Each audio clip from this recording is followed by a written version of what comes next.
I'm Cyndi. I'm the Dietitian Diabetes Educator at Crossover, and welcome to Healthy Eating Part 2.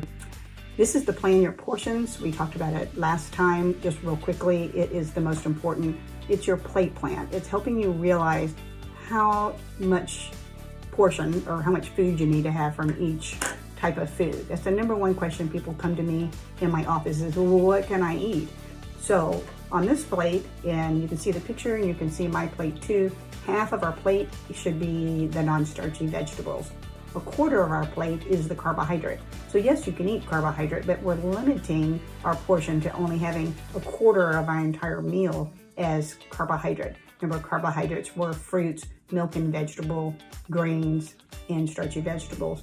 And then the other quarter of our plate is meat. As Americans, we tend to eat too much meat. So we're keeping the amount of meat and or protein to a quarter of our plate. The amount of meat that we need is about the palm of an average woman's hand. I'm a very short person, so not my palm, but an average woman's palm.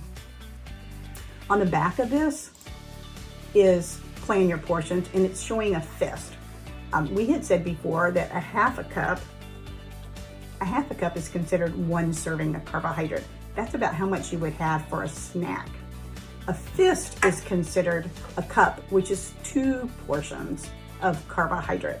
You really, at a meal, don't want to go less than 2 servings of carbohydrate at a meal because it would not be enough. So 2 servings of carbohydrate is your fist.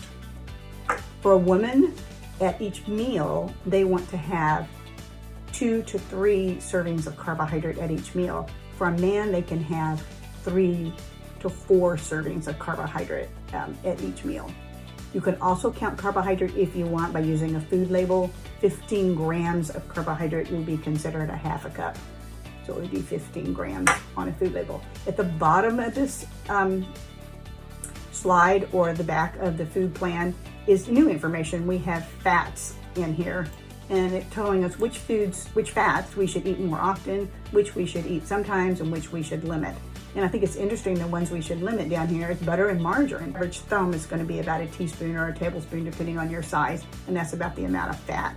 Probably 2 fats at a meal is a good portion size. So why fruits and vegetables? Vegetables and fruit are naturally low in fat.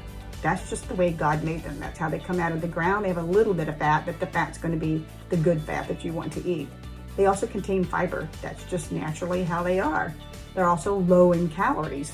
So it works whether you have diabetes or whether you're just trying to watch your weight or whether you're just trying to be a healthy eater.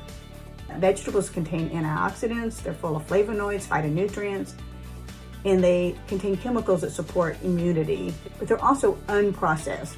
So if I took corn, it's unprocessed. It comes out of the ground that way. But if I took that corn and I ground it up and made cornmeal, now that cornmeal is processed. So it's not a real good definition of foods that are processed and foods that aren't. I just think if it's been smashed and ground and put under heat in some way, then it is a processed food. When we eat them, they raise our blood sugar faster. They also tend to be detrimental for heart health, so they're not quite so good. Here's a real quick slide with the definition of some of these words. I don't want to spend a lot of time on it, but you do want to know what they mean. And I put on here oxidant. If I took this apple and I cut it up and set it on my counter, it's going to start turning brown. That's an oxidative reaction, or turning brown. It's breaking down. Now, if I took this same apple that's cut right after I cut it and I put orange juice or lemon juice on it, lemon juice and orange juice have an antioxidant. So they break down instead of the apple breaking down, and it preserves the apple. So antioxidants are good in our body. Immunity are chemicals that build up a defense. Our immune system is like the wall around a castle. It protects us, and we don't, things are trying to break down the wall, but we want to build up that defense. So there are chemicals, many of them are in vegetables and fruit, that work as to protect our immunity. Anti-inflammatory. Anti is against, so it's like saying not inflammatory. So these are chemicals that, say I scratched my hand and my hand became red and raw and inflamed and swollen, that would be inflamed. So an anti-inflammatory chemical is going to be something that's going to help prevent it from becoming quite so raw or swollen. Anti-inflammatory foods are not only fruits and vegetables, but they're also found in some of the oils that we eat. You can also avoid processed foods because processed foods are inflammatory. We can avoid those to help build up our immunity. Polyphenols, flavonoids, anthocyanins, those are all just kind of in a big class of a whole bunch of different chemicals, and they're found in a wide range of vegetables and fruits. I put this slide up here because I wanted you to see visually that some foods, not just fruits and vegetables here, but also olive oil and nuts and fatty fish, help decrease inflammation. And the ones at the bottom cause inflammation. So we want to limit, and again, when I look at studies, I have not found an exact amount, how much is okay. Some studies go as far as saying, 1 time a week, which is quite a restriction. So anything that you can do to reduce your sweet soda, your French fries, your fast food, processed meats would be like hot dogs, luncheon meats. Those, anytime you can avoid those or limit them. These are some other benefits that we see from fruits and vegetables. Spices and roots like turmeric and ginger work as anti-inflammatories. Green and black tea contain polyphenols. It doesn't matter whether green tea or black tea, they both have a benefit. Herbs can be antibacterial, they can decrease the length of colds, and some can work as anti-inflammatories. And notice here where it says decrease length of colds. It doesn't mean you're not going to get a cold. It's just going to decrease to 6 days rather than 7 days that you're sick. These are some topics that impact people specifically with diabetes. Beverages. So the first thing I always hear is, what can I eat? The second thing I hear is, what can I drink? Of course, water is our best beverage because our bodies are made of water. And water doesn't come with any kind of sugar substitutes or anything like that. So what other beverages are good? I said coffee. I said tea was good. Sometimes we get tired of coffee and tea and water when we don't add any kind of flavoring to it. So you can buy flavored teas. You can buy flavored coffees. Just be careful with the coffees and the teas. Sometimes they have sugar added. You can flip the label over and just read, does it have any carbohydrate? If it has less than 5 grams of carbohydrate per serving, then it's okay. Go ahead and have it. It's almost a free food. Then sugar substitutes come in because you can get, say, Gatorade has 23 grams of carbohydrate, which is a lot. It's just pure sugar. But if you get Gatorade Zero, it says, I think, less than 1 gram of carbohydrate. So it's not going to have carbohydrate, but it's going to have sugar substitute in it. So then the question comes, how much sugar substitute can I have, and is it okay? The USDA approves sugar substitutes. Item a day with a sugar substitute is okay. So that means we don't want to have 3 or 4 diet drinks a day, but maybe 1 is considered safe. There are different sugar substitutes out there. There's different studies that have been done. The latest one that was out in the news at first, and then when some of the bigger, American Diabetes Association, American Academy of Nutrition and Dietetics came out and said, whoa, that was just one study. It wasn't totally inclusive. But there are some studies out saying that sugar substitutes can make you more insulin resistant.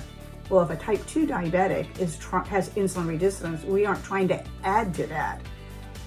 So then I compare a sweet drink, which causes huge amounts of increase to heart, to calories, to raising blood sugar, and then the amount of effect that they're saying comes from sugar substitute. I still kind of lean toward, of course, water is always your best bet, but I still lean toward sugar substitutes as better than a sweetened drink.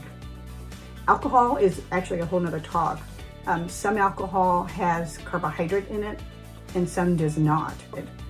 Be very careful in that alcohol of any type can lower blood sugar right at first. So if you're on insulin or insulin lowering medication, be very careful to have your alcohol with a meal. And then alcohol can cause higher blood sugar later, like the next day. Recommendations for alcohol for anyone apply to someone with diabetes, and that's for women, 1 drink a day is considered the limit for alcohol, and 2 drinks a day is for men is considered the limit for alcohol.